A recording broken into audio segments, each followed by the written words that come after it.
मूसा आलाइहिस्सालाम বলেছিলেন রব্বি ইশরাহ লি সাদরি, হে আল্লাহ তুমি আমার অন্তরটা প্রশস্ত করে দাও। আসলে তুমি আমাকে ফেরাউনের কাছে যেতে বলছো, কিন্তু আমার মনটা অন্তরটা সংকীর্ণ হয়ে আছে, আমি কোনোভাবেই যেতে চাচ্ছি না। কেননা আমার পক্ষ থেকে একটা ভুলের অভিযোগ তাদের কাছে আছে, আমি গেলেই সে অভিযোগ তারা পেশ করবে, আর সেই অভিযোগের বিনিময় হচ্ছে আমাকে তারা হত্যা করবে। আমি তাদের একজনকে এক থাপ্পড় দিয়ে মেরে ফেলেছি, আমি সেই সমাজের কাছে আর যেতে চাচ্ছি না। আমি তো ফেরাউনের ভয়েই পালিয়ে এসেছি। তো বারবার যখন তুমি আমাকে বলছো যেতে, তাহলে তুমি আমার কিছু কথা শোনো। প্রথম কথা হলো এই, রব্বি ইশরাহ লি সদরি, আমার অন্তরটা একটু প্রশস্ত করে দাও। ওয়াসসির লি আমরি, আর আমার কাজটা সহজ করে দাও। আমি কাজে মাঠে নামবো, আর যেখানে সেখানে বাধাগ্রস্ত হব, এইটা আমি চাচ্ছি না। কাজটা আমার সহজ করে দাও। ওয়াহলুল উকদাতাম মিন লিসানি, আমার কথা বলাতে জড়তা আছে, আমি খুব ভালো করে কথা বলতে পারি না।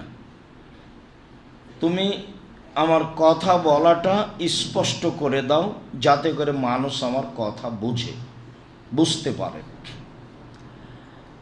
তো আল্লাহ বললেন ঠিক আছে, তাই হলো, আমি সেটা দিলাম। তখন মুসা আলাইহিস সালাম বলছেন যে আমার ভয় হচ্ছে, আমার ভাইকে যদি আপনি সাথে দিতেন। তো আল্লাহ বলছেন ঠিক আছে, তোমার ভাইকেও আমি সাথে দিলাম, তোমার ভাইকে তুমি সাথে নিয়ে যাও। তো তারপরে মুসা বলছেন যে তবু আমার ভয় হচ্ছে যে ও মারবে আমাকে। তার মানে কত আশঙ্কা কাজ করছে, ঘটনা তো উনি দিনের মতো জানছেন, আমার ভয় হচ্ছে। তখন আল্লাহ বলছেন আচ্ছা ঠিক আছে, কি হবে সেটা আমি দেখব, আমি তোমার সাথে আছি। এই বাক্যটা তিনি ওই সময়তে বলবেন যখন ফেরাউন ঘিরে ধরবে। মানে বললেন যে ঠিক আছে, ও কি করবে সেটা আমি দেখব, আমি তোমার সাথে আছি। এই যে আমি তোমার সাথে আছি, এই কথাটাই মুসা আলাইহিস সালাম পরে আবার বলবেন, ইন্না মায়া রাব্বি, আমার সাথে আমার প্রতিপালক রয়েছে। মানে আগেই ওয়াদা হয়ে আছে, চুক্তি হয়ে আছে, যে কোনো সমস্যায় আল্লাহ আমার সাথে থাকবেন, এ ব্যাপারে চুক্তি হয়ে আছে।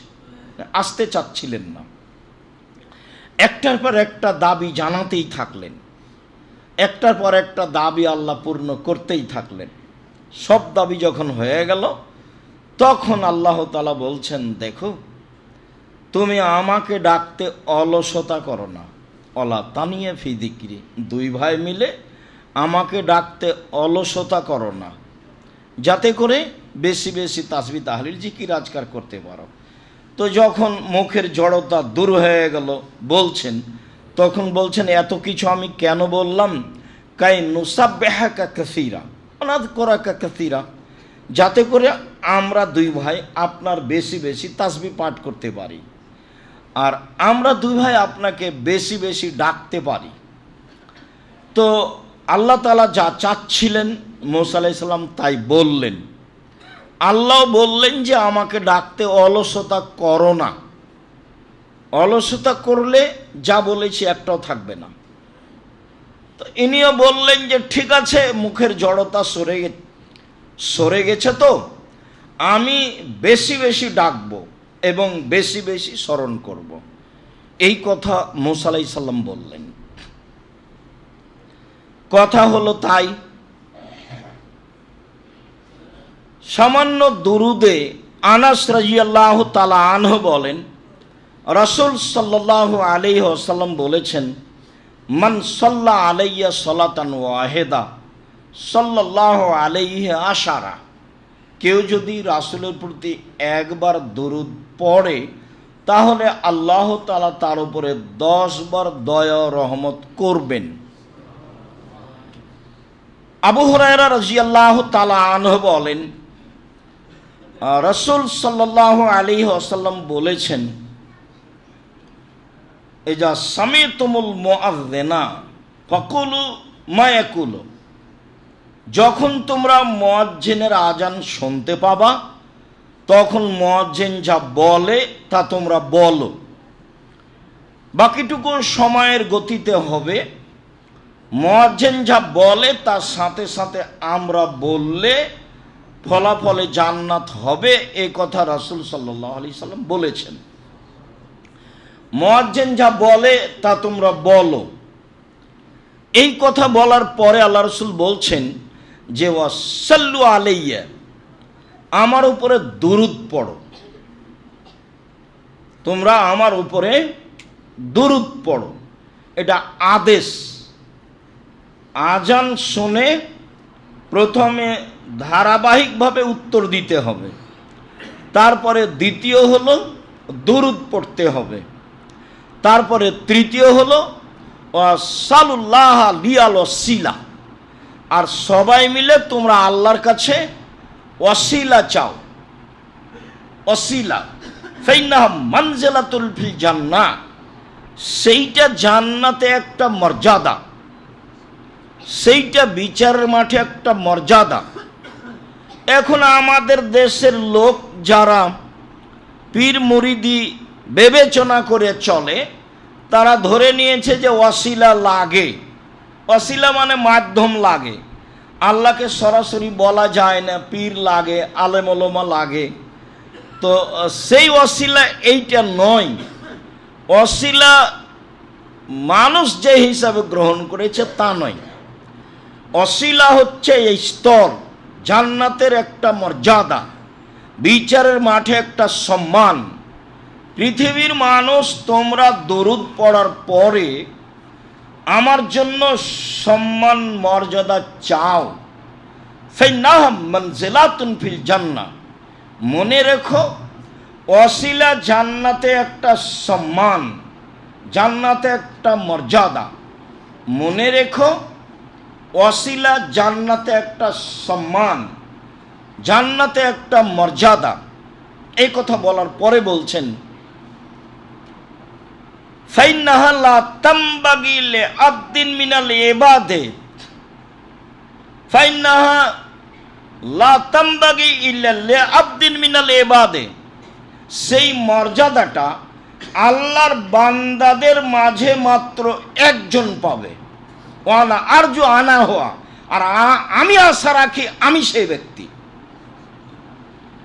পৃথিবীর মানুষ মনে রেখো, আজানের উত্তর দাও, আজান শেষ হলে দুরূদ পড়ো, এরপরে তোমরা আমার জন্য সারা পৃথিবীর মানুষ পুরুষ নারী কিয়ামত পর্যন্ত সবাই মিলে আল্লাহকে বলো যে আল্লাহুম্মা আতি রাব্বা হাযিহি দাওয়াতি তাম্মা ওয়া সালাতিন কায়েমা আতি মুহাম্মাদিনিল ওয়াসিলা ওয়াল ফাজিলা। এই যে ওয়াসিলা দিয়ে দাও, আল্লাহ যে ওয়াদা দেওয়ার তো ওয়াদা করেছো, তুমি তো দিব বলেছো, দাও না, দিয়ে দাও।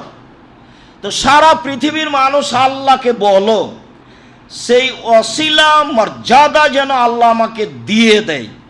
মনে রেখো, একেবারে আদম থেকে নিয়ে কিয়ামত পর্যন্ত যত মানুষ এসেছে, যত মানুষ আছে, যত মানুষ আসবে, সবার মাঝে মাত্র একজন লোকই সেই মর্যাদার মালিক, আর আমি আশা করছি আমি সেই ব্যক্তি। এরপরে আমি তোমাদের বলছি কেন, তোমাদের একটা সুবিধা আছে। মান সালাল্লাহ লিয়াল ওয়াসিলা, পৃথিবীতে যারা আমার জন্য আল্লাহর কাছে সেই ওয়াসিলা চাইবে, হাল্লাত লাহু শাফাআতি ইয়াউমাল কিয়ামা, আমার জন্য জরুরি হয়ে যাবে আমি তার জন্য বিচারের মাঠে সুপারিশ করব। বুখারী মুসলিম। এই জন্য আমি তোমাদেরকে চাইতে বলছি। আমি তো আশা রাখি সেটা আমি পাবো, আমি আশা রাখি সেই মান মর্যাদা আমি পাবো। একজন মানুষই পাবে, আর আমি হচ্ছি সেই ব্যক্তি। তবে সারা দুনিয়ার মানুষ কিয়ামত পর্যন্ত আল্লাহকে বলো, আল্লাহ যেন সেই জায়গাটা আমাকে দিয়ে দেয়। আর এমনভাবে দুয়ার বাক্য বানানো আছে, রাসূল সাল্লাল্লাহু আলাইহি ওয়াসাল্লাম বলছেন সারা দুনিয়ার মানুষ বলতে বাধ্য, দেন না, দিতে তো চেয়েছেন, ওয়াদা করেছেন, দেন আল্লাহ, তুমি দিয়ে দাও, তুমি তো দিতে চেয়েছো, তুমি তো ওয়াদা করেছো, দিয়ে দাও। একবারে এইভাবে দোয়া আছে, আল্লাহুম্মা রাব্বা হাযিহি দাওয়াতি তাম্মা ওয়া সালাতিল কায়িমা আতি মুহাম্মাদানিল ওয়াসিলা ওয়াল ফাদিলা ওয়া বাসসু মাকামাম মাহমুদুল্লাহি ওয়াতা। এই মাকামে মাহমুদ, সেটাই হলো ওয়াসিলা, প্রশংসনীয় স্থান, প্রশংসনীয় মর্যাদা। তো তাহলে লাভ হবে কি? পৃথিবীর মানুষ যারা আল্লাহকে বলবে আমাকে দিয়ে দেওয়ার জন্য, আমি মুহাম্মদ সাল্লাল্লাহু আলাইহি সাল্লাম তার পক্ষে বিচারের মাঠে সুপারিশ করব। এই জন্য আমি দুনিয়ার মানুষকে এটা বলতে বলছি।